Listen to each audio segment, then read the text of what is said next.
Hello and good morning. Welcome everybody to this week's edition of Elevenses. My name is Owen. My name is Michael. And we are the product experts in Audeince, working with the Google Marketing Solutions team here in Dublin. And in case you haven't guessed by now, this week's Elevenses is going to be focusing as an audience spotlight. So I hope you learn a lot, and there's a lot to go through today. Just to go through the agenda very quickly. So what we're going to be going through today, guys, is three main points that we're trying to get across through the session. The first is, why is an audience strategy important to a business or to an AdWords account or to any online strategy? The second, how do we see audience behavior online? So that's in AdWords, but also in places like analytics and any place we can get our hand on audience insights. And most importantly, off the back of that, how can we make actions off the back of these insights? So it's all well and good to look at, but how can we actually make a strategy based off these insights? And then thirdly, we'll be looking at what you're all probably here to see is the product updates with search audiences. So a lot happening with search audiences over the last couple of months and a lot to focus on for the year. So we'll run through everything that's new in the area of search audiences. So I'll hand it over to Mick, who will get you started. Yeah, so there's a huge focus around audience and data management, and there is a need to understand who that person is who's actually clicking on your ad. And by having this information, we can actually personalize and communicate to our customers in a much better way. So why then is an audience strategy so important for businesses? Well, some figures just to give you that you may or may not be aware of. 96% of people actually leave a website without converting. And this is a huge number. So what strategy do we have in place to define the difference between a new visitor or a returning visitor? That's hugely important. 70% of people actually abandon shopping carts without purchasing. So if you think about it this way, they've been on your website, looked at different pages, looked at different products, got to that final page where they can actually purchase the product, and 70% of people actually leave that. So what strategy do we have in place to make sure that this most valuable customer actually returns? And then finally, typically it takes 2 to 4 visits for people to go on your website before they actually convert. So think about it this way. If a person, as we said, leaves your website, how can we get them in for that second, third, and fourth time to make sure they actually convert?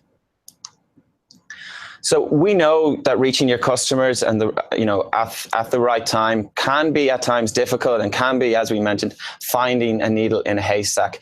But despite this complexity, your goal does not change. We need to find your ideal audience at the reach, at scale if possible, in the most cost-efficient way. And Owen will go through this and will make this easier for you to actually implement this across scale and finding your customer in the best possible way. So it is definitely hard. It's not easy to put together an audience strategy, but there's a few ways that we can help.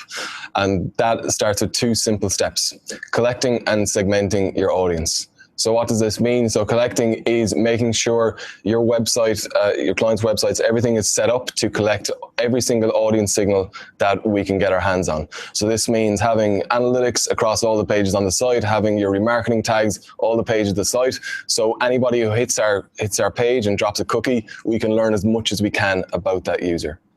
The second thing, which is just as important, is actually segmenting that audience. So once we have all the data in place, once we can look at it, then we have to make sense of it, right? So we have to make sure that we're bucketing different users in different buckets as well, so we can act differently on them and tailor our content, tailor messaging towards different segments who are landing on a website.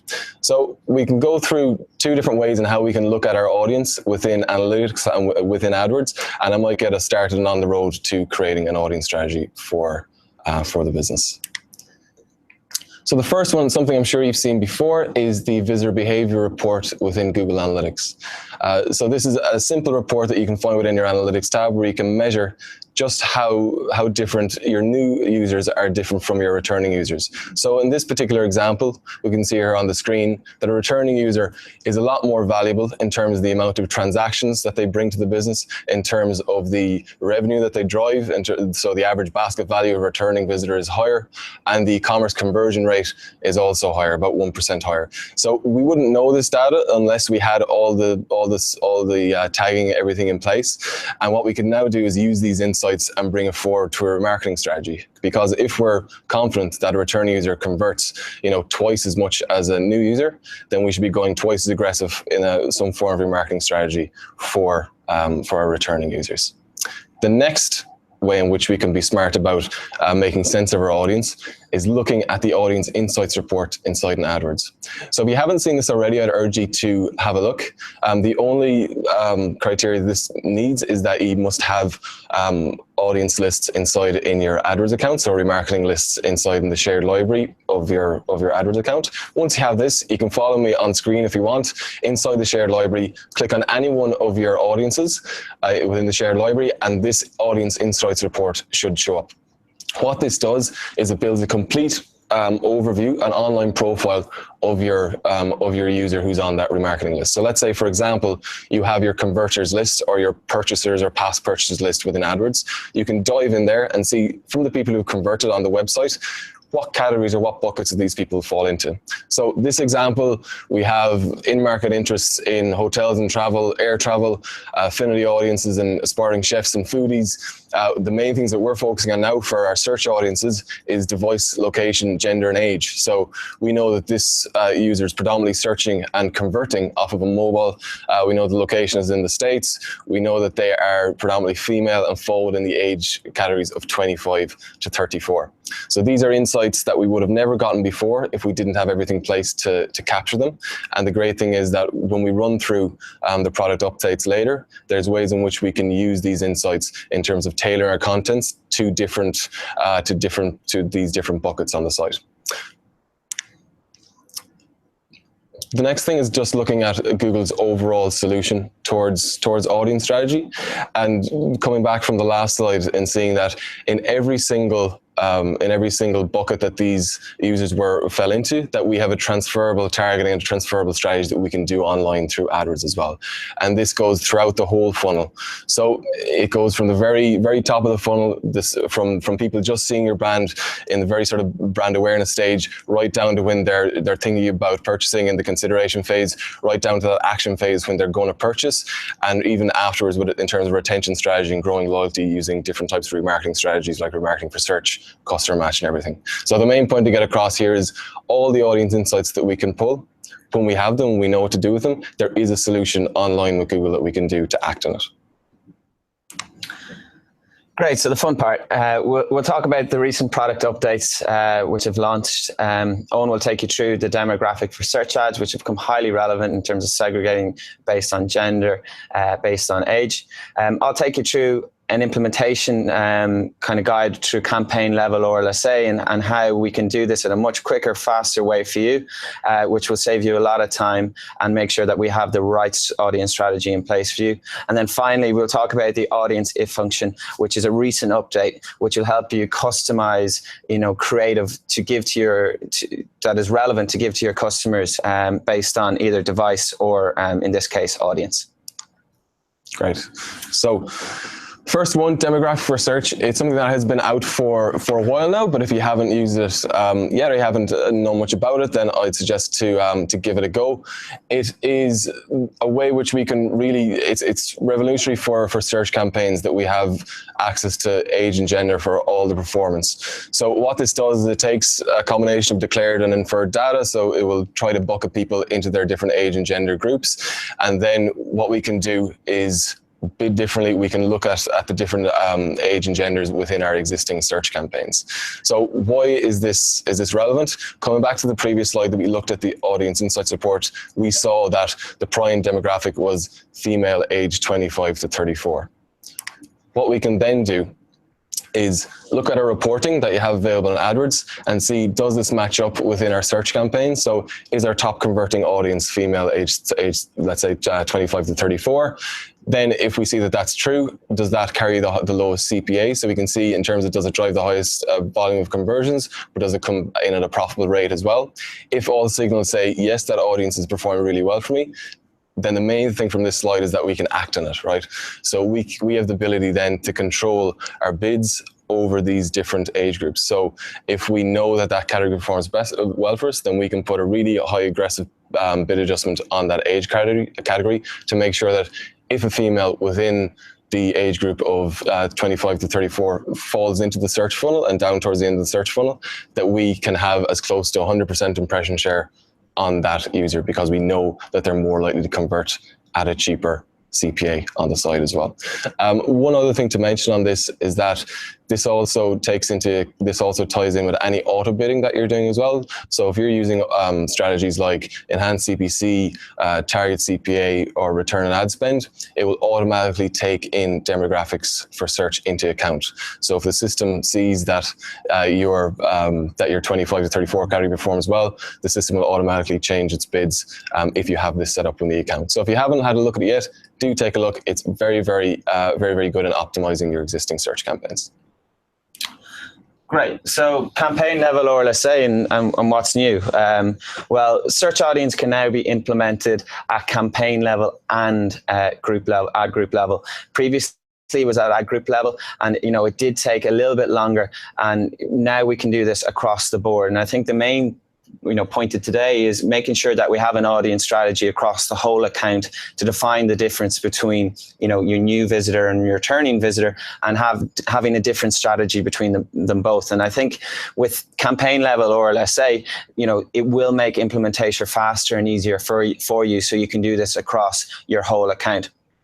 The main benefits really are for larger accounts. It significantly reduces the number of targeting criteria being used, which is hugely important. It simplifies this for you. The more data, the better. So in terms of best practices, we suggest setting bid adjustments based on a much larger sample size, while previously, before, we were just doing this on single ad groups. So this will make a lot more effective for you. Finally, focusing on testing new audiences. Before we would have micromanaged on bids within RLSA for different ad groups. This will do this at bulk for you, much quicker for you. And now you'll be able to focus on things like customer match, similar audiences, and new developments which keep happening each quarter. So really, really useful in terms of implementation, and would speed things up to make sure that you've 100% adoption across your whole campaigns. Finally, why the if function and what is the if function? Well, the if function is a new feature which is for the search network only, and it lets you put out a specific message within your ad text when certain criteria is met, and if it's not met, then the default message will come into play.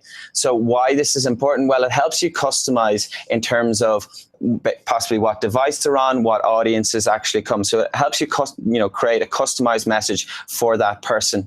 It's highly relevant. So in terms of relevancy, so you don't need a static backup ad. It will default if that condition isn't met. So that's not something you need to worry about. And then finally, in terms of simplicity, there is no feed required. So it's nice and easy to do. And I will take you through that in 2 slides time. So how is this relevant to audience and our audience? And I think this goes back to defining the difference between a new visitor and a returning visitor. If we put a condition in place where we have a new visitor in place, the messaging will be much different, and will be customized to who that person is. So for example, if it is a new customer or a new website visitor, the messaging will be free shipping on your first order. Now you imagine an audience list where you have your returning visitor, and that message will be much different. This is possibly someone who has come back to your website, hasn't purchased the first time. We need to bring them back in. We need to give them something that will bring them back in. And a simple message like "come back for 30% off" may do that. So the big thing here really is that, and back to what we mentioned earlier, is personalizing and customizing your message based on who your audience is at that time, understanding who that person is who made that click, and that's hugely relevant. And the if function for audience will make this much easier for you. Finally, activating the if function in the ad can be done within the ads tab. So if you go to headline number 1, you will choose the if function, which is the 4th option there, and you will put in the condition. And remember, if that condition isn't met, so for example, if they're not on a mobile device, or if they're not within that audience list, it will default to that original message. So that's one of the real benefits, and it is really easy to do. So thank you very much for taking the time today to listen to myself and Owen. And anything that we went through today will be put up on a video on YouTube in the coming days. And if you have any questions, please use the AdWords Help Center. It has all the information about everything we talked about today. And we really, really thank you for taking the time. Thanks, guys. Thank you.